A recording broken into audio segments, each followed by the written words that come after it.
Bonjour à toutes et à tous, au moins ceux que je n'ai pas vus. Donc Bertrand Blond, moi je suis directeur des systèmes d'information de cyberdéfense au sein du ministère des Armées. Alors je ne sais pas si tout le monde connaît les missions du ComCyber. L'objectif en fait de mon intervention de 10 petites minutes, je vais essayer de ne pas dépasser, mais c'est de vous montrer que ministère et innovation sont compatibles. Ça fait souvent rire, parce que souvent on me dit mais il n'y a pas d'innovation ou il n'y a pas de réactivité au sein du ministère des Armées. Et il y a pas mal de boîtes ou souvent des petites entreprises qui me disent Bertrand, nous on t'appelle même pas parce qu'en fait on veut aller vite, on veut se déployer rapidement et attaquer le marché en fait de la défense, voire même d'autres ministères, c'est pas que la défense.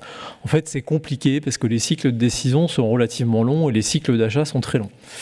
Eh ben, c'est vrai, mais pas que.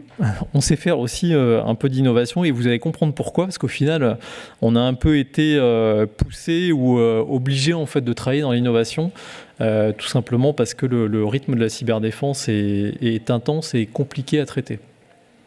Alors, pour ceux qui ne connaissent pas le ComCyber, quelques infos rapides en fait sur l'activité. Donc, le commandement de la cyberdéfense est un commandement qui est récent. En réalité, il a été créé en 2017, donc vous voyez que ça ne fait pas très très longtemps. Tout ce que je vais vous dire maintenant, en fait, n'a que 4 ans au final. Donc, on est vraiment en pleine construction et en plein développement. Et ce qu'il faut en retenir, c'est qu'aujourd'hui, le ComCyber, il a quelques missions majeures, 3 grosses missions majeures. La lutte informatique défensive, la lutte informatique offensive, la lutte informatique d'influence, et puis des petites missions complémentaires, petites qui sont importantes pour le MINARM, mais qu'on juge, nous, potentiellement annexes, notamment autour de la cyberprotection. Donc, ce qu'il faut en retenir, c'est que le rôle du ComCyber, en fait, c'est de conduire ces différentes opérations. Et pour faire ça, il s'appuie sur des unités qui lui sont rattachées organiquement, certaines que vous connaissez peut-être, comme le CALID, qui est sur Rennes, le CACIL, CHPI, etc., etc. Et puis s'appuie surtout sur les armées direction des services.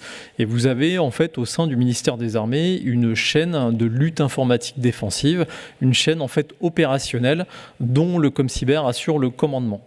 Alors pourquoi je vous explique tout ça ? Tout simplement parce que ce ComCyber ayant été créé en 2017, vous savez probablement que la grosse étape majeure dans l'histoire de la cyberdéfense des armées a été la LPM 2019-2025. Ça a été la première loi de programmation militaire où en fait, on a décidé de mettre des moyens pour faire monter la puissance cyber des armées dans les 3 domaines que j'ai décrits et renforcer nos capacités, autant RH que dans le domaine capacitaire, donc dans le domaine des outils.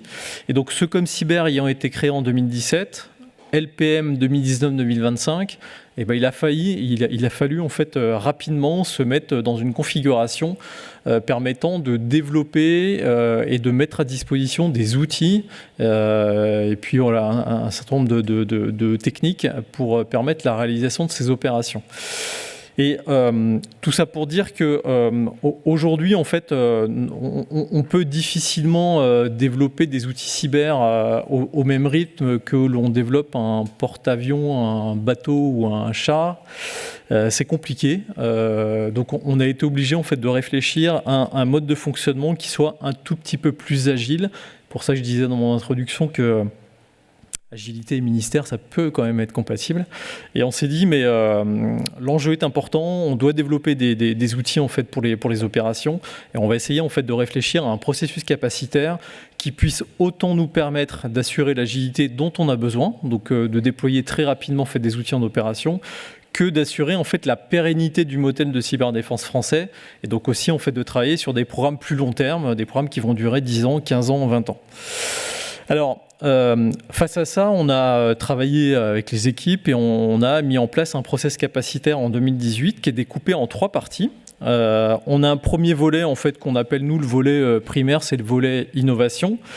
Et je vais m'y arrêter un tout petit peu parce que ça va permettre aussi de vous expliquer, de vous faire comprendre en fait comment on intègre les startups dans cet écosystème, comment on règle en fait le sujet de la contractualisation avec ces petites boîtes, et puis comment globalement on les intègre dans une architecture un petit peu plus globale.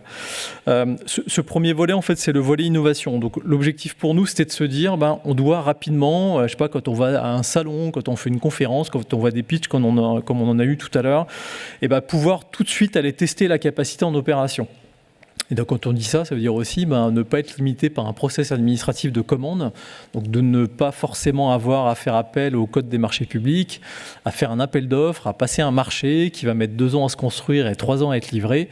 Et donc on a travaillé collectivement avec d'autres acteurs du ministère des Armées, notamment la DGA, pour mettre en place un certain nombre de vecteurs qui permettent en fait de rapidement déployer des petites solutions innovantes. Donc je pense qu'il y en a certaines qui ont peut-être déjà été présentées dans cette assemblée, mais vous connaissez la Cyberdéfense Factory, probablement sur Rennes.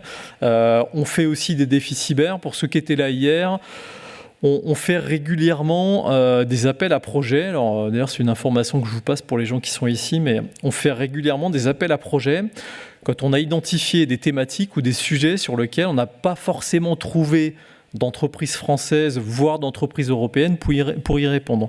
Ça fait 4 ans maintenant qu'on fait des défis. Et le principe du défi, c'est qu'on fait un appel, on fait une consultation publique où tout le monde peut y répondre. Et puis en fait, on va préciser un cas d'usage bien particulier. On a fait les EDR en 2019. L'entreprise qui avait gagné, c'est une boîte que vous connaissez probablement qui s'appelle Arfanglab. On a fait un défi sur les honeypots et la deception en 2020 parce qu'on n'avait pas vu de produit en France qui pouvait y répondre. Et puis cette année, on a fait un défi en fait sur le CO Cyber 3.0. Ça en fait, ça nous permet aujourd'hui d'associer en fait des porteurs d'idées ou des petites entreprises et puis de développer des cas d'usage. Bien évidemment, il y a du financement. Donc l'idée derrière, en fait, c'est de cultiver l'innovation, mais aussi de financer, et puis en fait d'aider en fait les entreprises à développer leur activité. Bon, je rentre pas forcément dans le détail, mais ce qu'il faut comprendre, c'est que cette première étape pour nous a la vocation à rapidement pouvoir déployer des capacités en opération. Après, on a un deuxième volet qui est le choix de produits. C'est-à-dire qu'on achète énormément de produits qu'on appelle les produits COTS, en fait des produits sur étagère. Donc en fait c'est des produits du marché. Donc quand on a besoin, je dis n'importe quoi, de déployer en fait une sonde sur nos réseaux, on va travailler en 3 étapes. On va faire un état de l'art du marché. On va regarder en France et à l'international ce qui existe. On va faire une sélection de produits et on va faire un audit fonctionnel et un audit de sécurité. Et c'est comme ça qu'à la fin, on arrive en fait à choisir des produits. Alors la question qu'on me pose souvent, c'est est-ce que vous prenez des produits que français ? On tente de prendre des produits français. Des fois, il n'y en a pas. Donc il faut trouver un trade-off entre la question de souveraineté, de sécurité et puis du risque assumé de prendre des produits étrangers. Mais on essaye quand même, si possible, de prendre des produits français ou des produits potentiellement européens. Donc ça, c'est le deuxième volet pour nous, c'est l'achat sur étagère et on rentre en fait dans des logiques tout simplement de référencement de produits et puis après de déploiement traditionnel sur nos réseaux. Puis après, on a un 4e volet et c'est là où les gros programmes long terme arrivent chez nous, c'est la question de l'architecture. Alors, il y a un élément que je n'ai pas partagé, c'est que moi, je suis intimement convaincu que nos architectures en fait, de défense, et d'ailleurs même dans l'influence ou la cyberprotection, doivent être hyper flexibles. Donc la stratégie que j'ai déployée au ministère des Armées est une stratégie basée sur un concept qui s'appelle le best of breed. Alors pour ceux à qui ça ne parle pas, en fait, on est dans une logique de déployer une architecture qui soit flexible avec des briques qui sont à l'état de l'art de chacune des fonctionnalités qu'elles doivent couvrir. L'objectif pour nous, c'est de se dire, on a un socle commun et on va pouvoir mettre des briques et faire évoluer ces briques régulièrement pour toujours être au top en fait, de la technologie et toujours être au top aussi potentiellement des menaces qu'on cherche à contrer sur nos réseaux. Et le 3e volet de cette structure capacitaire, en fait, il est dédié aux gros industriels de défense.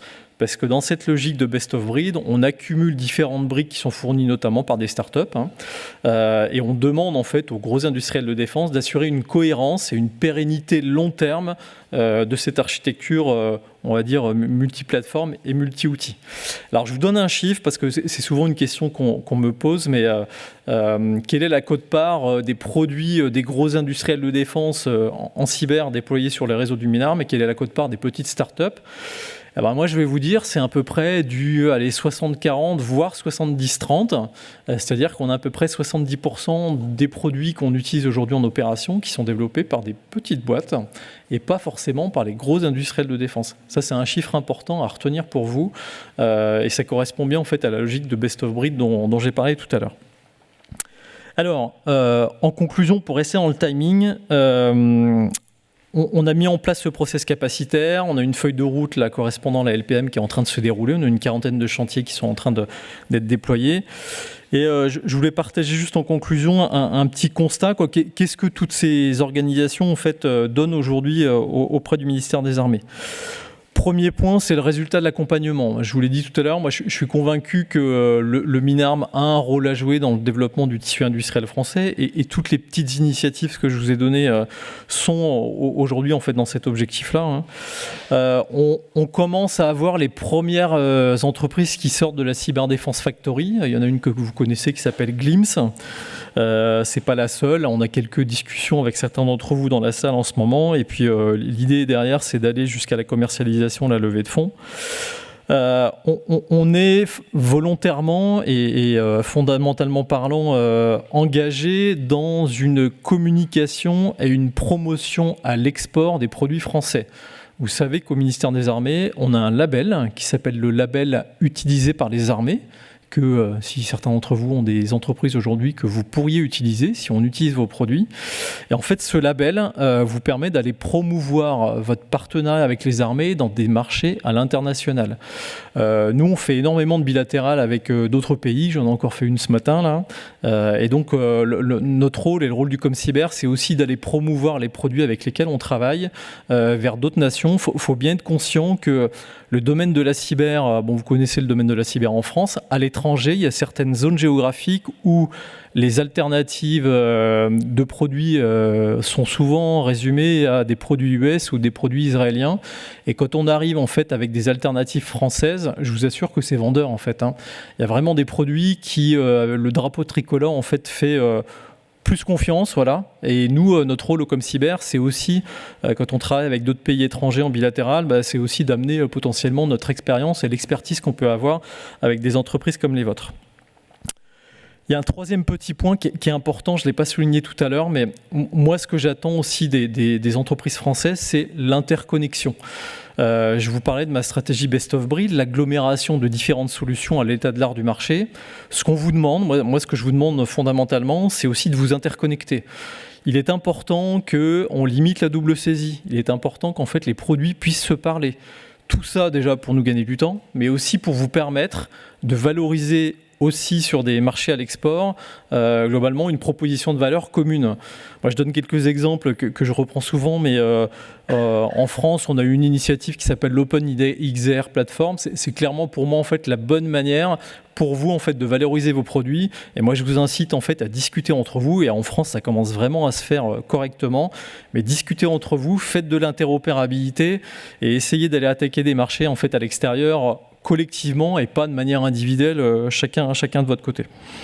Et puis, dernier petit point, alors il y en a certains dans la salle, mais je pense que le ministère des Armées a aussi un rôle dans l'accompagnement de ces startups, dans leur plan de financement, dans leur levée de fonds.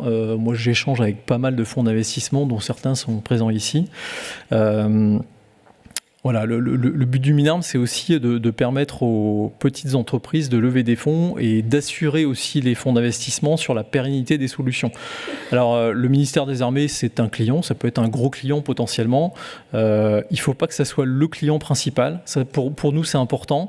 Quand on travaille avec une boîte et qu'on va l'accompagner, il faut aussi qu'on puisse viser en son développement dans d'autres secteurs d'activité et notamment dans le marché en fait, le marché civil qui aujourd'hui en fait draine plutôt la totalité en fait des produits qu'on a sur le marché.